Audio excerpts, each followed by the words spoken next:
And to choose among those three, we created this framework. We first sized the market by looking at what the overall prevalence is and what expenditure in the diabetes is in each country.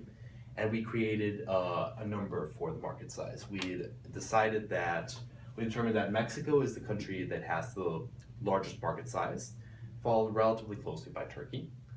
And we decided that there is a very large potential market in all three countries.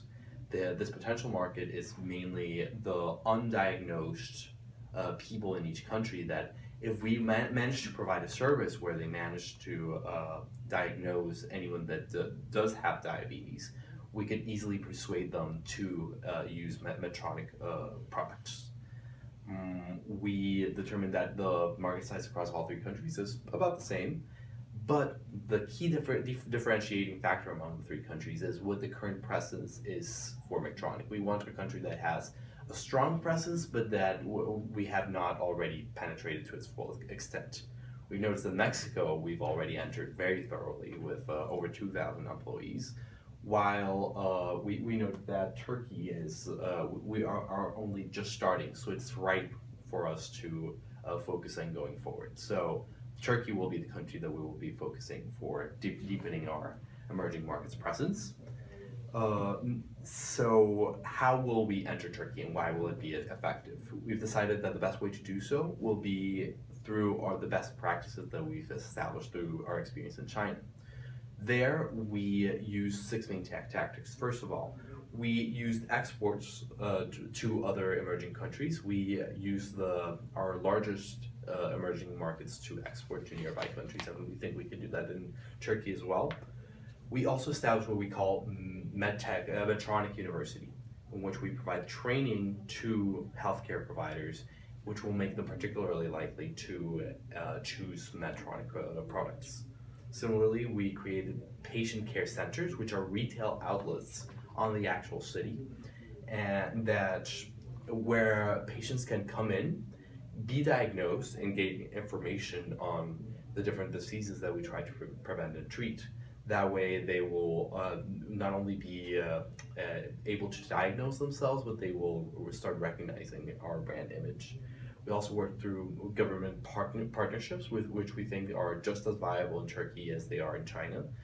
And we created several different finance options for people with low income that might not necessarily be able to afford our treatments. And finally, we acquired key local players. We think that will be crucial going forward in Turkey as well, and will be a critical first step in deepening our presence there.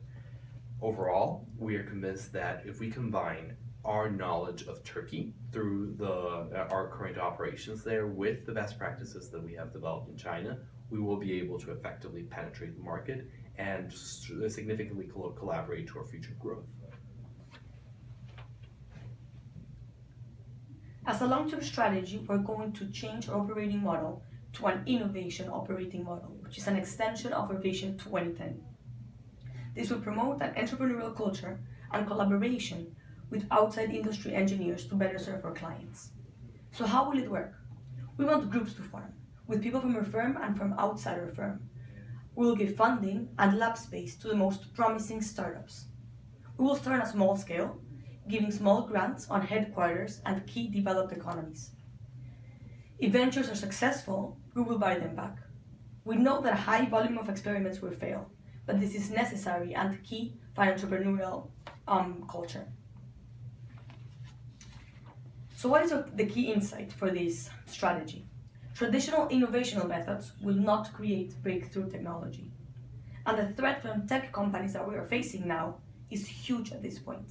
And if we want to remain on top of our game, we need to address it. So our most recent acquisition, Covidien, was a $43 billion deal, the largest in medical device industry history.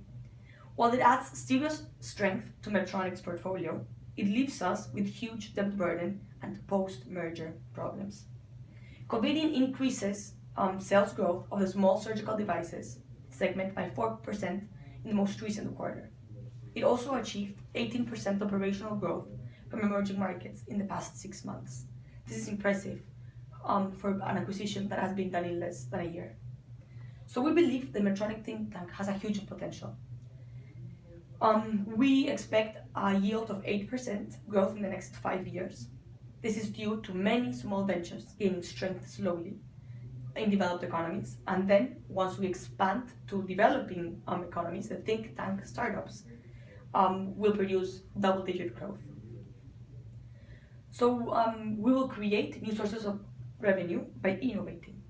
Innovation will appeal to customers and create value for clinicians and result in growth. So we know from past experiences that M&A is costly and hard to integrate.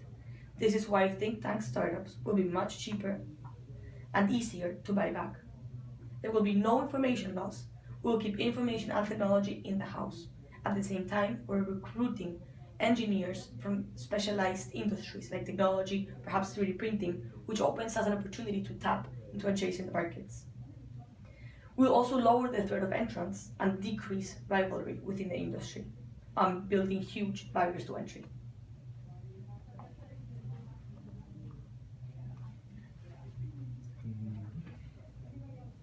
So the way that we are going to use these different strategies to contribute to our overall goal is illustrated in this graph here. First, through the bundling strategy, we're going to grow our market share by about 1% in the short term, as well as through the software, we can extend our existing products by about 2%.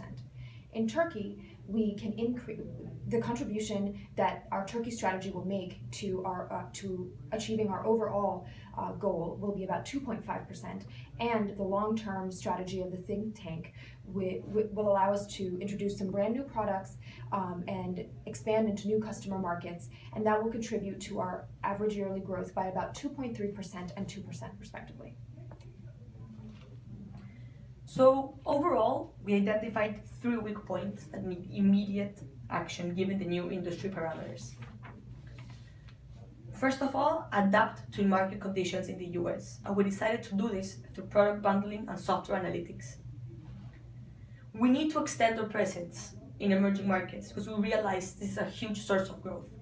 So we identified an opportunity to expand our diabetes practice in Turkey. And lastly, we need to create competitive advantage to continue to be on top of our game. This is why we are creating innovation and our own startups within the company. This way, we're also going to build a more tech-oriented workforce that can successfully compete with the new technology entrants.